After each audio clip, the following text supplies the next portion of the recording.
নমস্কার সবাইকে। আপনারা কেমন আছেন? আমরা ভালো আছি। আজকে রাঁধবো আম দিয়ে ডাল, যেটাকে বলে টক ডাল।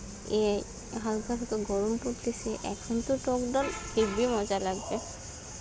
প্রথমে আমি ডালটা সিদ্ধ করে ঘুটে নিলাম, তারপর কিছু জল দিয়ে দিলাম। টক ডাল তো একটু পাতলা খায়, তাই আমি আরেকটু জল দিয়ে দিলাম।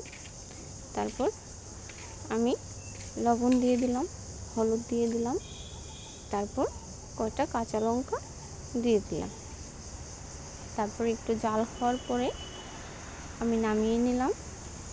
তারপর ফোড়নে দেব শুকনো লঙ্কা আর সর্ষেটা আমি একটু ডলা দিয়ে দিলাম, কারণ গ্রানটা একটু সুন্দর আসে। তারপর আমি সম্বারটা দিয়ে দিলাম। কিছুক্ষণ জাল হওয়ার পরে একটু লবণটা দেখে আমি নামিয়ে নিলাম। এই গরমের ভিতরে টক ডাল কার না ভালো লাগে?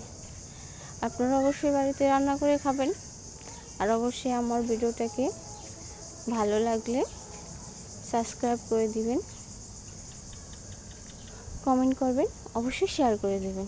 বেশি বেশি করে শেয়ার করবেন। সবাই ভালো থাকবেন। নমস্কার সবাইকে।